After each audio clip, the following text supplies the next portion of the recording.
آپ نکال سکتے ہیں، لیکن جب پاکستانیوں کو آپ نکالیں گے تو سوال پیدا ہوں گے، اور وہ پاکستانی جنہوں نے آپ کے خدمات میں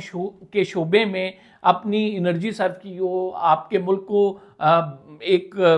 جو آپ یہ کہہ سکتے ہیں مقام دلانے میں ان کا کردار ہو، تو ایسے لوگوں کو آپ بنا نوٹس کے کیا کوئی ایسا کرائم ان کی جانب سے کمٹ نہیں ہوا، کوئی انہوں نے سوشل میڈیا پہ کیمپین نہیں آپ کے خلاف چلائی، وہ آپ کے رولز اینڈ ریگولیشنز کو تمام کو فالو کریں، لیکن اگر آپ ان کو صرف اس بنیاد پہ کہ ان کے نام کے آگے علی، حسن، حسین آتا ہے نکالیں گے تو سوالات تو پیدا ہوں گے۔ یہی سٹوری میں نے جب لکھی تو اس پہ بہت سارے لوگوں نے کہا کہ آپ ایویڈنس دیں، کہ ایویڈنس کیا ہے۔ ابھی اس ٹائم پہ جو ہے درخواستوں پہ یہ کہا گیا ہے کہ ان کو جو ہے بلا کسی تفتیش کے، بلا کسی جرم کے جو ہے نکالا گیا ہے یو اے ای سے، اور وہ جو ہے کافی عرصے سے یو اے ای میں مقیم تھے۔ تو ایسا کیوں ہوا ہے؟ آپ جا کے ندیم افضل چند صاحب اس پارٹی کے جو ہے وہ سیکٹری اطلاعات ہیں، ان کی وال پہ جا کے دیکھ لیں، ٹویٹر کی جو ہے میری وال پہ جا کے دیکھ لیں، تو وہ تمام چیزیں آپ کو ملیں گی جس میں وہ درخواستیں شامل ہیں، جس میں بہت سارے شہریوں نے یہ شکایت کی ہے کہ ان کو نکال دیا گیا ہے۔ اچھا، اب اس کے ڈیفنس میں یہ کہا جاتا ہے کہ ان کو نکالا اس وجہ سے گیا کیونکہ بہت سارے شیعہ یہاں سے جاتے تھے اور وہ جا کر ایران کے لیے کام کرتے تھے یا انٹیلیجنس کرتے تھے۔ یہ ایک صحافی جو تحقیقاتی صحافی ہیں عمر چیمہ صاحب، ان کی جانب سے یہ سٹیٹمنٹ دی گئی ہے، تو میں ان کو بھی جواب دینا چاہتا ہوں اس پلیٹ فارم کے ذریعے کہ سر آپ کے ہو سکتا ہے مائٹ بھی پاسبل کوئی پاکستان سے جاتا ہو اور وہاں جا کر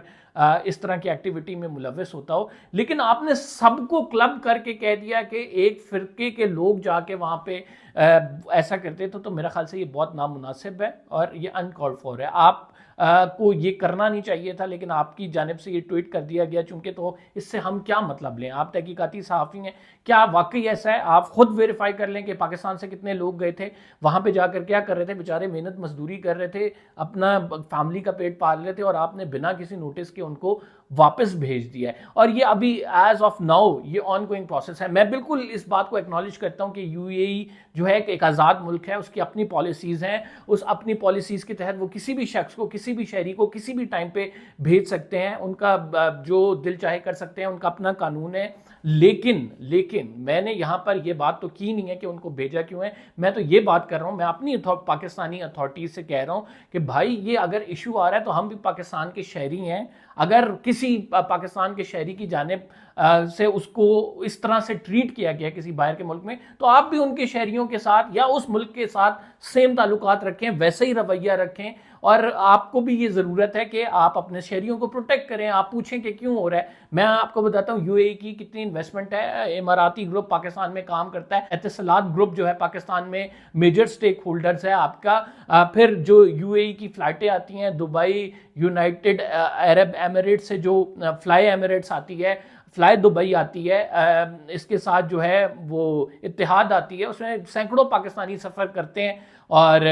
وہ پاکستان کے باقاعدہ اس کے روٹس کے اپروول ہیں۔ پھر جو یہاں پر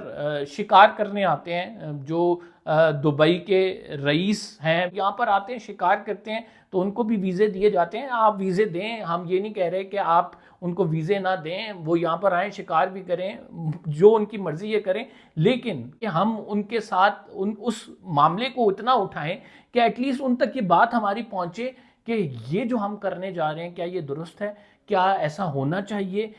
کیا کسی کو اگر نکالنے سے پہلے کوئی ٹھوس وجہ ہونی چاہیے، کیونکہ ابھی بھی وقت ہے، بہت سارے لوگ جو ہیں وہ وہاں پہ موجود ہیں، اور بہت سارے لوگ جو ہیں وہ ان کو نکالا جا رہا ہے۔ تو اگر ہم نے ابھی آواز نہ اٹھائی یا حکومت پاکستان نے ابھی نہ کیا تو وہ جو ہے ان کو نکال دیا جائے گا، وہ بے روزگار ہو جائیں گے۔ تو اس میں اگر ہم اپنی حکومت سے مطالبہ کر رہے ہیں تو اس میں کیا حرج ہے؟ میں پھر کس سے مطالبہ کروں؟ میں پھر کس سے کہوں؟ بینگ پاکستانی میرے حقوق ہیں، اور وہ اگر میرے حقوق مجھے کہیں پہ حق صحیح نہیں مل رہا اور میں یہ سمجھتا ہوں میری غلطی نہیں ہے، اور اس ملک نے مجھے جو ہے زور زبردستی کے ساتھ واپس بھیج دیا، جبکہ اس ملک کی میں بھی خدمت کر رہا ہوں، اپنا بھی روزگار کما رہا ہوں، تو میں سمجھتا ہوں میں حق بجانب ہوں کہ اپنی حکومت سے یہ مطالبہ کروں کہ آپ ان کی حکومت سے بات کریں، یا ان لوگوں کے خلاف بھی آپ ویسے ہی کریں جیسا وہ ہمارے لوگوں کے ساتھ کر رہے ہیں۔ تو یہ تو برابری کا اصول ہے نا، تو اس میں کسی ملک کے نہ تعلقات کے حوالے سے ہم بات کر رہے ہیں، نہ ہی کسی ملک کے ہم جو ہے خلاف بات کریں، ہم تو بات کریں اپنے حقوق کی، اور ہم اپنے حقوق کی بات کرتے رہیں گے، اور اس کی وجوہات یہ ہیں کہ آپ کسی کو علی، حسن حسین کے نام پر اگر واپس بھیجیں گے تو ضروری نہیں ہے کہ وہ شیعہ ہی ہو, وہ سنی بھی ہو سکتا ہے. اور ایسا ہوا ہے کہ بہت سارے سنیوں کو ڈپورٹ کیا گیا ہے, صرف پاکستانی ہونے پہ ڈپورٹ کیا گیا ہے. اور ہم نے, چونکہ اب یہ جنگ چل رہی ہے, میں اس کا پس منظر بھی بتا دیتا ہوں کہ یہ جنگ, اس جنگ کے دوران جو ہے یو اے ای کے 3.5 بلین ہم نے واپس کر دیے ہیں. پھر اس جنگ کے دوران جو ہمارے نے 44 کروڑ روپے غالباً لیا ہوا تھا 96 کے اندر قرضہ, وہ ہم نے واپس کر دیا ہوا ہے. تو ٹوٹل ہم نے یو اے ای کا سارا قرض واپس کر دیا. اور پاکستان کے اس ٹائم یو اے ای سے حالات بہت اچھے نہیں ہیں. اب جب ان سے حالات اچھے نہیں ہیں, اگر وہ ایکشن لیتے ہیں تو پھر ہم بھی کوئی ایکشن لے سکتے ہیں. ہم ایسے تو نہیں ہے کہ ہم کوئی ایکشن نہیں لیں گے. یو اے ای ہمیں کہہ رہا تھا کہ اس ساری جنگ میں ایک تو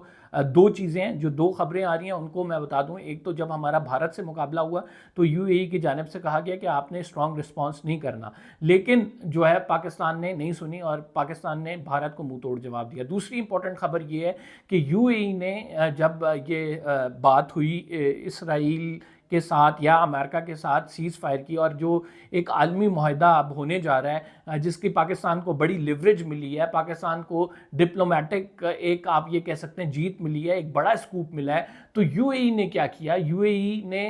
جو ہے وہ بات یہ کی کہ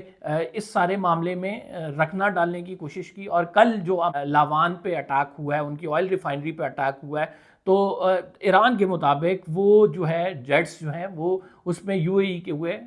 لیکن یو اے ای کی جو اپنی سٹیٹمنٹ آئی ہے منسٹری آف ڈیفنس کی جانب سے, ان کے مطابق انہوں نے یہ حملہ نہیں کیا ہے. بہرحال لیکن یو اے ای نے اس تمام معاملے میں بیچ میں اس معاملے کو لٹکانے کی, اس معاملے کو نہ ہونے کی کوشش ضرور کی. اور یو اے ای کی اسرائیل سے ٹائز تو کسی سے ڈھکے چھپے نہیں ہیں. تو یہ وہ تمام باتیں ہیں جو کہ ہم کر رہے ہیں. اور ہم کیوں کر رہے ہیں, ہم یہ جانتے ہیں کہ اگر یہ بات عوام تک نہیں پہنچائیں گے, عوام کو نہیں بتائیں گے تو حقیقت کیسے پتہ لگے گی. تو ہم اپنی سٹوری پہ سر کھڑے ہوئے ہیں, ہم نے ایسی سٹوری دی ہے, ہم جانتے ہیں کہ کیوں دی ہے, کس وجہ سے دی ہے, اور اس کی کیا ایویڈنس ہے. تو اگر کسی کو بہت سارا مسئلہ ہے تو وہ آ کے ہم انٹرویو بھی چلا دیں گے ان لوگوں کے جن کو بھیجا گیا, تو آپ کے سامنے حقیقت کھل کر سامنے آ جائے گی. اس ویڈیو بنانے کا مقصد یہ تھا کہ بہت بیک لیش آ رہا تھا, بہت سارے لوگ کامنٹس کر رہے تھے, پوچھ رہے تھے کہ آخر آپ نے یہ سٹوری کیوں کی ہے, کیا یہ بائی سٹوری ہے, فیبریکیٹڈ سٹوری ہے. تو اس کو حقیقت بتانے کے لیے کہ سر یہ معاملات ہیں, آپ اس کو ویریفائی کر لیں, آپ کو پتہ لگ جائے گا کہ یو اے ای کے اندر پاکستانیوں کے ساتھ کیا ہو رہا ہے. فی الحال کے لیے اتنے, قمر زیدی کو اجازت دیجیے. اللہ نگہبان.